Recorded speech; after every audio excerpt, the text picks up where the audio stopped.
Hello दोस्तों, मेरा नाम है अखिल और आज की इस वीडियो में हम मेंसुरेशन 3D से पार्ट 6 करेंगे। इसमें हम क्वेश्चन नंबर 42 से स्टार्ट करेंगे क्योंकि 42 से पहले जितने भी क्वेश्चन हैं वो हमने पिछली वाली वीडियोस में कवर कर लिया है। तो स्टार्ट करते हैं आज के पहले क्वेश्चन से। देखो इसमें पहला क्वेश्चन क्या दिया है, एक आयताकार लकड़ी का टुकड़ा 6 सेंटीमीटर, 9 सेंटीमीटर तथा 12 सेंटीमीटर भुजाओं का है। इसे काटकर बराबर आयतन के घन बनाए गए हैं जिनकी संख्या पूर्ण है। ऐसे घनों की कम से कम संख्या कितनी होगी ये मुझे निकालना है। देखो स्टार्टिंग में हमें एक घनाभ दिया है, ठीक है, इसकी भुजाएं दी हैं यानी एल, बी और एच की वैल्यू दी है। एक है 6 सेंटीमीटर, एक है 9 सेंटीमीटर और एक है 12 सेंटीमीटर। ठीक, इन्हें काटकर एक घन बनाना है। तो घन की जो भुजा होती है वो बराबर होती है यानी एल की वैल्यू भी बराबर होगी, बी की वैल्यू भी बराबर होगी और एच की वैल्यू भी बराबर होगी।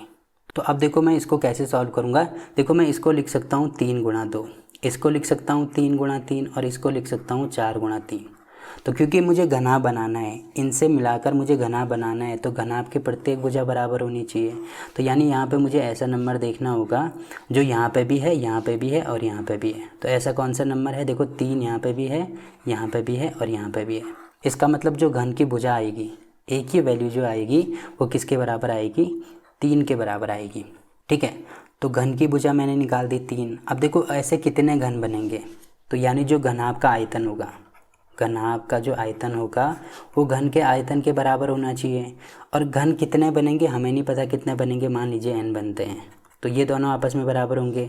और घनाभ का जो आयतन होता है वो होता है L × B × H और घन का आयतन होता है भुजा क्यूब या a क्यूब। ठीक है, और n की वैल्यू मुझे निकालनी है। L, B, H की वैल्यू मुझे यहाँ पे दी है तो ये होगा 6 × 9 × 12 और घन की भुजा मैंने निकाल दी 3 है तो 3 का क्यूब यानी इसको मैं बटे में ला सकता हूँ। तो 3 × 3 × 3 तो n की वैल्यू मैं यहाँ से निकाल सकता हूँ। तो इससे ये कैंसिल यहाँ पे होगा, 3 दूनी 6, 3 3 9 और 3 चौको 12।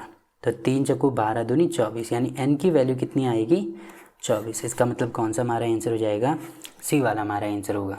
ठीक, तो इस प्रकार से हम इसको सॉल्व कर सकते हैं। अब देखो अगला क्वेश्चन क्या दिया है, 15 सेंटीमीटर लंबी कोर वाले एक घन को आयताकार बर्तन में पानी में पूरा डुबो दिया गया। यदि बर्तन की तली की लंबाई 20 सेंटीमीटर तथा चौड़ाई 15 सेंटीमीटर हो तो पानी की सतह में कितनी वृद्धि होगी ये हमें निकालना है। देखो स्टार्टिंग में हमें दिया है कि कोई घन है जिसकी जो भुजा है वो 15 सेंटीमीटर है तो a की वैल्यू हो जाएगी 15 सेंटीमीटर। आगे दिया है कोई आयताकार बर्तन है, ठीक है, तो ये मान लीजिए कोई बर्तन है, उसमें इसको पूरा डुबोना है। इस प्रकार से कोई घन है, इसको डुबोना है। तो यदि बर्तन की तली की लंबाई यानी l की वैल्यू 20 है और चौड़ाई यानी b की वैल्यू 15 है तो पानी की सतह में कितनी वृद्धि होगी। तो देखो पानी की सतह में जो भी वृद्धि होगी वो इस घन के बराबर होगी क्योंकि इसमें घन को हम डुबो रहे हैं। इसका मतलब घन का जो आयतन होगा उसकी वैल्यू जो होगी वो जितने भी पानी की सतह में वृद्धि हुई वृद्धि के बराबर जाएगी। ठीक है, और ये वृद्धि किस में हो रही है, क्योंकि ये घनाभ है तो उसमें हो रही है तो उसकी वैल्यू होगी L × B × H। घनाभ का आयतन ये होता है और घन का आयतन क्या होता है, a क्यूब। तो घन की भुजा मुझे दी है ये तो यहाँ पे हो जाएगा 15 × 15 × 15 बराबर L की वैल्यू मुझे दी है 20 है इंटू B की वैल्यू मुझे दी है 15 है तो यहाँ से मैं H की वैल्यू निकाल सकता हूँ। ठीक, तो कितना हो जाएगा, 15 से 15 कैंसिल, 20 से या 5 से काट दो तो यहाँ पे होगा 5 से 15, 5 चौको 20। अब H बराबर कितना हो जाएगा, 15 × 45 बटा 4। तो इसको सॉल्व करेंगे तो यहाँ पे कितना आएगा, 4 × 4, 4 × 4 दशमलव लगाएंगे 1 है तो 0 हो जाएगा तो 5 यानी 11.25 सेंटीमीटर। इसका मतलब कौन सा हमारा आंसर हो जाएगा, देखो ये 11 होगा। ठीक है, यानी ए वाला हमारा आंसर होगा। ठीक, तो इस प्रकार से हम इसको सॉल्व कर सकते हैं। अब देखो अगला क्वेश्चन क्या दिया है, दो घनों के आयतनों का अनुपात 27:64 है। तो इसमें दिया है कि घन के आयतन है, ठीक है, इसका मतलब घन का आयतन होता है भुजा क्यूब। तो a क्यूब की वैल्यू पहले की वैल्यू है 27 और दूसरे की जो वैल्यू है वो है 64। तो इसको मैं a1 मानता हूँ, इसको a2 मानता हूँ। तो ये होता है 3 का क्यूब और ये होता है 4 का क्यूब। तो क्यूब से क्यूब कैंसिल हो जाएगा, यहाँ पे भी क्यूब से क्यूब कैंसिल। तो a1 की वैल्यू आ रही है यहाँ से 3 और a2 की वैल्यू आ रही है 4। हमें क्या निकालना है, इनके संपूर्ण पृष्ठों के क्षेत्रफलों का अनुपात क्या होगा। तो संपूर्ण पृष्ठीय क्षेत्रफल घन का होता है 6a²। तो पहले का A1 होगा, इसी प्रकार से दूसरे का भी होगा 6A² और इसका A2 है तो यहाँ पर भी A2। तो अनुपात निकालना है तो बीच में अनुपात का साइन लगा दो। अब देखो 6 से 6 कैंसिल हो जाएगा तो A1 की वैल्यू है 3 तो 3 का स्क्वायर अनुपात A2 की वैल्यू है 4 तो 4 का स्क्वायर। तो ये हो जाएगा 9 अनुपात 4 चौको 16। इसका मतलब सी वाला हमारा आंसर हो जाएगा। ठीक, तो इस प्रकार से हम इसको सॉल्व कर सकते हैं। अब देखो अगला क्वेश्चन क्या दिया है। धातु के बने 3 ठोस घनों की कोरें क्रमशः 30 सेंटीमीटर, 40 सेंटीमीटर तथा 50 सेंटीमीटर हैं। इन्हें पिघलाकर बनाए गए घन का संपूर्ण पृष्ठ कितना होगा, ये हमें निकालना है। देखो स्टार्टिंग में हमें दिया है कि कोई 3 ठोस घन हैं। ठीक है, इस प्रकार से मान लीजिए पहला ये है, दूसरा ये है, तीसरा ये है और इनकी कोरें यानी भुजाएं हमें दी हैं। पहले की भुजा है 30 सेंटीमीटर, दूसरे की है 40 सेंटीमीटर और तीसरे की है 50 सेंटीमीटर। अब इनको पिघलाना है। पिघला के जब हम इनको मिलाएंगे तो एक नया घन बनेगा। ठीक है, नया घन बनाना है तो उस कंडीशन में क्या हो जाएगा। देखो जब हम पिघलाएंगे यानी इनके वॉल्यूम की बात हो रही होगी और किसी भी घन का आयतन क्या होता है, भुजा क्यूब, यानी इसका भी क्यूब करेंगे, इसका भी क्यूब करेंगे और इसका भी क्यूब करेंगे। तो इनको जब हम आपस में जोड़ेंगे तो एक नया क्यूब बनेगा। तो वो जो घन होगा उसका भी क्यूब निकलेगा। और मान लीजिए इसकी एक भुजा ए है तो इसका भुजा क्यूब यानी ये हो जाएगा ए क्यूब। तो मुझे क्या निकालना है, घन का संपूर्ण पृष्ठीय क्षेत्रफल निकालना है, यानी मुझे 6A² की वैल्यू चाहिए होगी। तो पहले मैं यहाँ से ए की वैल्यू निकालूंगा। देखो कैसे निकालूंगा, इसको मैं लिख सकता हूँ 3 गुणा 10 यानी 3 का क्यूब 10 का क्यूब। तो 3 का क्यूब होगा 27 इंटू 10 का क्यूब, प्लस इसी प्रकार से यहाँ पे भी होगा 4 का क्यूब होगा 64 इंटू 10 का क्यूब, प्लस यहाँ पे भी 5 का क्यूब 125 प्लस इंटू 10 का क्यूब। अब 10 का क्यूब मैं कॉमन ले सकता हूँ तो 10 का क्यूब मतलब 1000। तो इनको जोड़ेंगे तो ये टोटल आ रहा है 216 के बराबर। ठीक है, बराबर हो जाएगा ए क्यूब। अब इसको मैं लिख सकता हूँ, देखो मुझे क्यूब हटाना है तो इसको मैं 10 का क्यूब ही रहने देता हूँ। तो ये हो जाएगा 10 का क्यूब इंटू ये होता है 6 का क्यूब बराबर ए क्यूब। तो ये होगा 10 गुणा 6 का होल क्यूब बराबर ए क्यूब। तो इससे ये कैंसिल, यानी ए की वैल्यू आ रही है यहाँ पे 60। अब ये सब सेंटीमीटर हैं तो ये भी सेंटीमीटर हो जाएगा। तो ए की वैल्यू आएगी 60 सेंटीमीटर। और मुझे किस में निकालना है आंसर, देखो मुझे मीटर में दिया है तो 60 सेंटीमीटर का मतलब इसको मैं मीटर में कन्वर्ट करने के लिए 100 से भाग करूँगा। तो इससे ये कैंसिल, तो यहाँ पे हो जाएगा 0.6 मीटर। मुझे किसकी वैल्यू चाहिए, मुझे चाहिए 6A² की वैल्यू। तो यहाँ पे हो जाएगा 6 इंटू 0.6 इंटू 0.6। तो इनका गुणा करेंगे तो 6 गुणा 6 गुणा 6 यानी 216 और दशमलव के 2 स्थान तो 2.16 मीटर। इसका मतलब सी वाला हमारा आंसर हो जाएगा। ठीक, मीटर स्क्वायर होगा ये, सॉरी, क्योंकि यहाँ पे 0.6 मीटर और यहाँ पे मीटर, तो metre into metre, metre square हो जाएगा। ठीक है, तो इस प्रकार से हम इसको सॉल्व कर सकते हैं। अब देखो अगला क्वेश्चन क्या दिया है। एक घन की प्रत्येक भुजा में 50% की वृद्धि करने पर इसके आयतन में कितनी वृद्धि होगी, ये मुझे निकालना है। देखो मान लीजिए जो घन की पहली भुजा है वो 100 थी।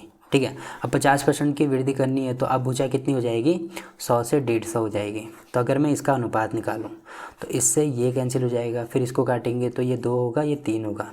यानी अगर पहले जो घन की भुजा है वो अगर 2 थी तो बाद में कितनी हो गई, 3 हो गई। ठीक, तो मुझे क्या निकालना है, इसके आयतन में कितनी वृद्धि होगी। तो घन का आयतन होता है भुजा क्यूब, यानी इसका क्यूब हो जाएगा तो ये होगा 8 और इसका क्यूब कितना होगा 27। तो कितना की वृद्धि हो रही है, इसमें से ये माइनस करो तो 19 की वृद्धि हो रही है। किस में हो रही है, वृद्धि हमेशा पहले वाले में होती है। ठीक है, वृद्धि या कमी पहले वाले में होती है। तो बटे में पहले वाला यानी 8 आएगा और प्रतिशत निकालना है तो गुणा कर देंगे 100 से। तो ये हो जाएगा 1900/8। तो 8 दूनी 16। देखो स्टार्टिंग में 2 कहाँ पे आ रहा है, यहाँ पे आ रहा है, तो इसको पूरा सॉल्व करने की ज़रूरत नहीं है, यानी डी वाला हमारा आंसर हो जाएगा। ठीक, तो इस प्रकार से हम इसको सॉल्व कर सकते हैं। अब देखो अगला क्वेश्चन क्या दिया है। एक घन की प्रत्येक भुजा को 2 गुना करने पर, देखो घन की मान लीजिए पहले भुजा 1 थी, अब इसका 2 गुना करना है यानी अब 2 हो जाएगी। करने पर इसके संपूर्ण पृष्ठ के क्षेत्रफल में कितने प्रतिशत की वृद्धि होगी। तो इसमें भी वही करेंगे, संपूर्ण पृष्ठीय क्षेत्रफल होता है 6A²। इसमें भुजा दी है 1 तो 1 का स्क्वायर यानी पहले होगी 6, अब बाद में कितनी हो जाएगी, इसका भी 6A²। अब भुजा है 2 तो 2 का स्क्वायर यानी 4, तो 6 गुणा 4 तो कितना हो जाएगा 6 चौको 24। तो कितना की वृद्धि हो रही है, इसमें से ये माइनस करेंगे तो 18 की वृद्धि हो रही है। किस में हो रही है, पहले वाले में यानी 6 में हो रही है। और प्रतिशत निकालना है तो गुणा कर देंगे 100 से। तो 6 से काटेंगे यानी 300%। इसका मतलब सी वाला हमारा आंसर हो जाएगा। ठीक, तो इस प्रकार से हम इसको भी सॉल्व कर सकते हैं। अब देखो अगला क्वेश्चन क्या दिया है। एक बेलन के आधार की त्रिज्या 3.5 सेंटीमीटर है तथा लंबाई 8 सेंटीमीटर है, ये ऊंचाई होगी। ठीक है, ऊंचाई 8 सेंटीमीटर है तो बेलन का संपूर्ण पृष्ठ कितना होगा, ये हमें निकालना है। देखो बेलन के जितने भी फॉर्मूले हैं वो मैंने आपको स्टार्टिंग में बता दिए थे, तो अगर आपने वो वीडियो नहीं देखी तो मैं ऊपर आई बटन में लिंक दे दूंगा, वहाँ पे जाके आप उस वीडियो को देख सकते हैं। तो बेलन के जितने भी फॉर्मूले हैं वो सारे फॉर्मूले मैंने निकालना भी आपको सिखा दिया था। तो मुझे संपूर्ण पृष्ठ निकालना है, तो संपूर्ण पृष्ठीय क्षेत्रफल के लिए ये वाला फॉर्मूला है 2πr और r+h। तो r की वैल्यू मुझे दी है 3.5 और h की वैल्यू मुझे दी है 8 सेंटीमीटर। तो इसमें वैल्यू रख दो तो कितना हो जाएगा 2 × 22/7 इंटू r की वैल्यू 3.5 इंटू, इनको जोड़ेंगे तो ये हो जाएगा 11.5। तो अब सॉल्व करो कितना हो जाएगा, 7 से काटेंगे तो 7 × 5 = 35, 0.5 तो इससे गुणा करेंगे तो 5 दूनी 10 यानी ये 1 हो जाएगा। 22 × 11.5, तो अब इसका गुणा कर दो तो 5 दूनी 10 की 0, 2 3 2 = 2। इसी प्रकार से 5 दूनी 10 की 0, तो देखो दशमलव का एक स्थान है यानी यहाँ पे आएगा। तो देखो स्टार्टिंग में 3 कहाँ पे आ रहा है, यहाँ पे, यानी सी वाला हमारा आंसर होगा। ठीक, अब देखो अगला क्वेश्चन क्या दिया है। दो बेलनों के आधार की त्रिज्याएं क्रमशः 2:3 के अनुपात में हैं। तो अगर मैं इसको x से गुणा करता हूँ तो ये हो जाएगा 2x, ये होगा 3x, तथा इनकी ऊंचाइयों का अनुपात 5:3 है। तो अगर मैं इसको y से गुणा करता हूँ तो ये भी y होगा, यहाँ पे भी y होगा। तो मुझे क्या निकालना है, इनके आयतन का अनुपात कितना होगा। तो जो बेलन का आयतन होता है वो कितना होता है, πr²h। तो पहला होगा πr²h, दूसरा भी होगा πr²h। तो पहले को अगर मैं r1 मानता हूँ तो ये h1 होगा, या r2 मानता हूँ तो ये h2 होगा। तो अनुपात के लिए बीच में अनुपात का साइन लगा दो। अब देखो पाई से पाई कैंसिल, r1 की वैल्यू मुझे यहाँ पे दी है, ये त्रिज्याओं का अनुपात है, तो r1 यहाँ पे हो जाएगा 2x का होल स्क्वायर इंटू h1 यहाँ पे हमें दिया है तो ये हो जाएगा 5y। अनुपात यहाँ पे r2 की वैल्यू है 3x इसका होल स्क्वायर इंटू h2 यहाँ पे हो जाएगा 3y। ठीक है, तो ये हो जाएगा यहाँ पे 2 का स्क्वायर यानी 4x² इंटू 5y अनुपात 9x² इंटू 3y। तो x² से x² कैंसिल, y से y कैंसिल, तो ये कितना हो जाएगा 5 × 20 अनुपात 9 × 27। इसका मतलब बी वाला हमारा आंसर हो जाएगा। ठीक है, तो इस प्रकार से हम इसको सॉल्व कर सकते हैं। अब देखो अगला क्वेश्चन क्या दिया है। दो बेलनों के आधार की त्रिज्याएं क्रमशः 3:5 के अनुपात में हैं। तो इसको भी x से गुणा कर दो, तथा इनकी ऊंचाइयों का अनुपात 2:3 है। तो इसको मैं y से गुणा कर देता हूँ। ठीक, तो इनके वक्र पृष्ठों के क्षेत्रफलों का अनुपात क्या होगा। तो बेलन का वक्र पृष्ठीय क्षेत्रफल होता है 2πrh। तो यहाँ पे हो जाएगा 2πrh और 2πrh, इनका अनुपात निकालना है तो बीच में अनुपात का साइन लगा दो। अब देखो 2π से 2π कैंसिल हो गया, तो पहले वाले में r कितना है 3x इंटू h कितना है पहले वाले में 2y, तो यहाँ पर हो जाएगा 2y अनुपात दूसरे वाले का r है 5x और h है 3y। तो y कैंसिल हो जाएंगे, 3 से ये वाला कैंसिल, तो यहाँ पे कितना बचा 2 और यहाँ पे कितना बचा 5, यानी 2:5। इसका मतलब ए वाला हमारा आंसर। ठीक, तो इस प्रकार से भी इसको सॉल्व कर सकते हैं। अब देखो अगला क्वेश्चन क्या दिया है। एक बेलनाकार स्तंभ का वक्र पृष्ठ 264 वर्ग मीटर है। तो बेलन का वक्र पृष्ठीय क्षेत्रफल होता है 2πrh, इसकी वैल्यू दी है 264 के बराबर है। आगे दिया है इसका आयतन, तो आयतन होता है πr²h, इसकी वैल्यू दी है 924 के बराबर। आगे दिया है इसके व्यास का इसकी ऊंचाई से क्या अनुपात होगा। व्यास का मतलब त्रिज्या का, तो ये होता है 2r और ऊंचाई यानी h, तो इनका अनुपात निकालना है। तो इसकी वैल्यू मुझे निकालनी है, तो मैं कैसे निकालूंगा, सबसे पहले तो इनको सॉल्व करूंगा। ठीक है, तो मैं क्या करूंगा, अगर मैं इसको भाग कर देता हूँ इससे πr²h, तो इसको भी भाग करना होगा 924 से, तो यहाँ से मैं पाई से पाई कैंसिल कर सकता हूँ, r से स्क्वायर कर जाएगा, h से h कैंसिल, तो ये आ रहा है 2/r बराबर 264/924। ठीक है, तो 2 से इसको काटेंगे तो ये होगा 1 3 2। अब मैं इसको 11 से काट सकता हूँ, तो 11 कम 11, 11 दूनी 22, ये हो जाएगा यहाँ पे 11 8 88, 11 चौको 44। फिर 12 से काटेंगे तो 12 7 84, तो r बराबर आ रहा है यहाँ से 7। ठीक है। अब आर की वैल्यू मैं या तो यहाँ पे रख दूंगा या यहाँ पे रख दूंगा। देखो अगर मैं यहाँ पे रखता हूँ 2 पाई आर एच की वैल्यू आ रही है 264, तो 2 इंटू पाई की वैल्यू 22/7 इंटू आर है 7 इंटू एच है की वैल्यू निकालनी है, एच की वैल्यू निकालनी है, तो बराबर 264 हो जाएगा। तो 7 से 7 कैंसिल हो जाएगा, फिर 2 से काटेंगे तो यहाँ पे होगा 1 3 2, फिर 11 से काटेंगे 11 दूनी 22, 11 कम 11, 11 दूनी 22, फिर इससे ये कैंसिल तो यहाँ पे होगा 6। तो h की वैल्यू आ रही है 6 और इसका अनुपात निकालना है तो यहाँ पे वैल्यू रख दो। देखो 2 गुणा r की वैल्यू है 7 अनुपात h की वैल्यू है 6, तो 2 से काटेंगे तो यहाँ पे होगा 3, यानी 7:3। इसका मतलब डी वाला हमारा आंसर होगा। ठीक, तो इस प्रकार से इसको सॉल्व कर सकते हैं। अब देखो अगला क्वेश्चन क्या दिया है, एक बेलन के आधार का व्यास यानी त्रिज्या का 2 गुना होता है, तो 2r की वैल्यू हमें दी है 42 सेंटीमीटर तथा इसके वक्र पृष्ठ का क्षेत्रफल, तो बेलन का वक्र पृष्ठीय क्षेत्रफल होता है 2 पाई आर एच, इसकी वैल्यू दी है 1320 के बराबर। तो मुझे क्या निकालना है, तो इस बेलन की ऊंचाई कितनी होगी, तो h की वैल्यू निकालनी है। तो मैं यहाँ से निकाल सकता हूँ 2 इंटू पाई की वैल्यू होगी 22/7 इंटू आर की वैल्यू इसको नीचे लेके जाएंगे तो ये हो जाएगा 21 इंटू एच बराबर जाएगा 1320 के। ठीक है, तो 7 से काटेंगे 7 के 21, 3 से इसको काटेंगे तो 3 चक्कू 12, 3 चक्कू 12, फिर 2 से काट सकते हैं तो यहाँ पे हो जाएगा 22। अब 22 से इसको काट दो तो ये आ रहा है 10, यानी h बराबर हो जाएगा 10। इसका मतलब सी वाला हमारा आंसर होगा। ठीक, तो अगला क्वेश्चन क्या दिया है, एक लंबवृत्तीय बेलन के आधार की त्रिज्या तथा ऊंचाई का अनुपात 2:3 है। तो r और h की वैल्यू मुझे दी है, इसमें एक है 2 एक है 3, तो अगर मैं x से गुणा करता हूँ तो 2x और 3x हो जाएगा। ठीक, आगे दिया है यदि इसका आयतन, तो बेलन का आयतन होता है पाई आर स्क्वायर h, इसकी वैल्यू मुझे दी है 1 2 9 3 6। तो मुझे क्या निकालना है, तो इस बेलन के संपूर्ण पृष्ठ का क्षेत्रफल कितना होगा, संपूर्ण पृष्ठीय क्षेत्रफल यानी 2 पाई आर प्लस एच, तो इसकी वैल्यू मुझे निकालनी है। तो 2 पाई इंटू आर की वैल्यू हो जाएगी 2x into are plus H, यानी इनको जोड़ेंगे तो 3 और 2 5, 5x, तो ये कितना हो रहा है 5 दूनी 10 दूनी 20, यानी 20 पाई एक्स स्क्वायर की वैल्यू मुझे निकालनी है। तो यहाँ से एक्स स्क्वायर की वैल्यू पहले मुझे चाहिए होगी, तो मैं यहाँ से निकाल सकता हूँ। तो पाई इंटू आर स्क्वायर यानी 4x स्क्वायर इंटू एच यानी 3x बराबर 1 2 9 3 6, तो इसको लिख सकता हूँ मैं 22/7।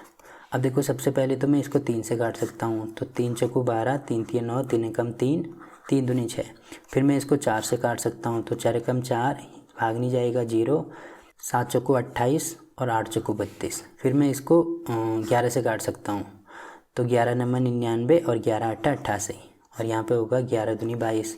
तो यहाँ पे एक्स स्क्वायर और एक्स यानी एक्स क्यूब की वैल्यू आ रही है 98 इंटू 7, और ये साथ में 2 भी है तो 2 से गुणा कर देंगे, तो इससे ये काटेंगे तो यहाँ पे हो जाएगा 49। तो एक्स क्यूब बराबर आ रहा है 49 इंटू 7, तो 49 को लिख सकता हूँ 7 इंटू 7, तो इसका क्यूब यानी 7 का क्यूब, तो इससे ये कैंसिल, तो एक्स की वैल्यू आ रही है 7। तो यहाँ पर वैल्यू रख दो, कितना हो जाएगा ये 20 गुणा पाई की वैल्यू 22/7 गुणा 7 इंटू 7, तो इससे ये वाला कैंसिल, तो कितना हो जाएगा ये, तो यहाँ पे हो जाएगा 1 0 है तो 0, अब 7 दूनी 14 यानी 4 और 4 दूनी 8, तो 80 स्टार्टिंग में 80 किसके आ रहा है, इसका मतलब यहाँ पे आ रहा है, यानी ए वाला हमारा आंसर हो जाएगा। ठीक, तो इस प्रकार से हम इसको सॉल्व कर सकते हैं। अब देखो अगला क्वेश्चन क्या दिया है, एक लंबवृत्तीय बेलन की ऊंचाई यानी h की वैल्यू मुझे दी है 14 सेंटीमीटर है। आगे दिया है इसका वक्र पृष्ठीय क्षेत्रफल 88 वर्ग सेंटीमीटर है। तो वक्र पृष्ठीय क्षेत्रफल क्या होता है 2 पाई आर एच, इसकी वैल्यू है 88 के बराबर। तो मुझे क्या निकालना है, इसके आधार की त्रिज्या, तो यहाँ से मैं निकाल सकता हूँ 2 इंटू पाई की वैल्यू 22/7 इंटू आर की वैल्यू निकालनी है, एच की वैल्यू 14 दी है, बराबर है 88 के। तो 7 से काटेंगे तो 7 दूनी 14, 2 से काटेंगे यहाँ पे हो जाएगा 44, फिर 2 से काटेंगे तो यहाँ पे हो जाएगा 22। अब 22 से ये कैंसिल, यानी आर बराबर आ रहा है 1। इसका मतलब सी वाला हमारा आंसर। ठीक, तो देखो अगला क्वेश्चन क्या दिया है, दो बेलनों ए तथा बी के आधारों के अर्धव्यास यानी त्रिज्या की वैल्यू दी होगी। तो पहले R1 मानता हूँ, दूसरे की R2 मानता हूँ। तो अगर मैं x से गुणा करता हूँ तो एक की होगी 3x, एक की होगी 2x, तथा इनकी ऊंचाइयाँ h1 और h2। तो y से गुणा करता हूँ तो y और y हो जाएगी, ठीक, के अनुपात में है। ठीक है, यदि बेलन ए का आयतन, जो बेलन ए का आयतन है, आयतन होता है पाई आर स्क्वायर एच। तो पहले मैंने R1 माना है तो R1 H1, बेलन बी के आयतन का, जब बी का आयतन है यानी पाई आर स्क्वायर एच, इसका मैंने R2 माना है, H2 माना है, इसका 3 गुना है तो 3 गुना मैंने कर दिया है, तो ये दोनों बराबर हो जाएंगे। ठीक है, तो मुझे क्या निकालना है, n का मान निकालना है। तो कैसे निकालूंगा, देखो पाई से, तो पाई कैंसिल हो जाएगा, R1 की वैल्यू मुझे यहाँ से पता है, तो इसका स्क्वायर यानी 9x स्क्वायर हो जाएगा, इंटू H1 मुझे यहाँ पे पता है n इंटू वाई बराबर R2 स्क्वायर, तो R2 स्क्वायर यहाँ पे 4x स्क्वायर हो जाएगा, इंटू H2, तो ये एक y या इसको y में लिख सकता हूँ, इंटू 3, तो x स्क्वायर से x स्क्वायर कैंसिल, y से y कैंसिल, और क्या काट सकता हूँ मैं, 3 से इसको काट सकता हूँ 3 बार, तो यहाँ पे n की वैल्यू क्या आ रही है, यहाँ पे बचेगा 4, इसको नीचे लेके आएंगे तो 4/3, यानी कौन सा हमारा आंसर हो जाएगा, ए वाला। ठीक, तो इस प्रकार से हम इसको भी सॉल्व कर सकते हैं। अब देखो इसमें अगला क्वेश्चन क्या दिया है, 0.75 सेंटीमीटर त्रिज्या तथा 0.2 सेंटीमीटर मोटाई वाले सिक्कों को पिघलाकर 3 सेंटीमीटर त्रिज्या तथा 8 सेंटीमीटर ऊंचाई वाला एक लंबवृत्तीय बेलन बनाने के लिए कितने सिक्कों की आवश्यकता होगी। तो देखो इसको मैं कैसे सॉल्व करूँगा, सिक्कों की जो त्रिज्या है वो मुझे दी है 0.75 है, और हाइट भी या मोटाई भी मुझे दी है, h की वैल्यू मुझे दी है 0.2 सेंटीमीटर। तो सिक्कों को पिघलाना है यानी बहुत सारे सिक्के होंगे। ठीक है, और सिक्का भी बेलन की आकृति का होता है, जिसका जो आयतन होता है वो होता है पाई आर स्क्वायर। तो एक सिक्के का तो इसके बराबर हो गया, तो बहुत सारे सिक्के हैं, मान लीजिए हमें नहीं पता कितने सिक्के हैं, मान लीजिए n सिक्के हैं, तो n सिक्के का जो आयतन होगा वो उसके बराबर हो जाएगा। अब देखो इस आयतन को पिघलाकर मुझे एक नया लंबवृत्तीय बेलन बनाना है, तो जो नया बेलन बनेगा उसका आयतन क्या होगा, बेलन का आयतन होता है पाई आर स्क्वायर एच, यानी इसकी वैल्यू इसके बराबर है। ठीक, मुझे क्या निकालना है, कितने सिक्कों की आवश्यकता होगी, यानी मुझे n की वैल्यू निकालनी है। तो मैं कैसे निकालूंगा, देखो ये तो सिक्के का है, तो r की वैल्यू मुझे दी है 0.75 और h की वैल्यू मुझे दी है 0.2, और जो नया बेलन है उसकी त्रिज्या मुझे दी है पिघलाकर 3 सेंटीमीटर, यानी जो r है वो 3 सेंटीमीटर है और जो h है वो 8 सेंटीमीटर है। तो पहले पाई से पाई कैंसिल कर दो, तो n इंटू आर स्क्वायर यानी 0.75 का होल स्क्वायर। तो देखो दशमलव हटाऊंगा तो दशमलव के 2 स्थान हैं, यानी बटे में 2 जीरो आ जाएंगे, इंटू h की वैल्यू कितनी है 0.2। तो अगर मैं यहाँ से दशमलव हटाता हूँ तो यहाँ पे बटे में क्योंकि एक स्थान है तो यहाँ पे 10 आएगा, बराबर r का स्क्वायर यानी 3 का स्क्वायर हो जाएगा 9, इंटू h है यहाँ पे 8, तो ये 8 हो जाएगा। अब मैं 25 से काटूंगा तो यहाँ पे होगा 3, यहाँ पे होगा 4, तो ये टोटल कितना हो जाएगा n इंटू 3 का स्क्वायर होता है 9, 4 का स्क्वायर होता है 16, इंटू 2/10 बराबर हो जाएगा 9 इंटू 8। अब इसको मैं 9 से 9 कैंसिल कर सकता हूँ, 2 से इसको काट दो तो यहाँ पे हो जाएगा 8।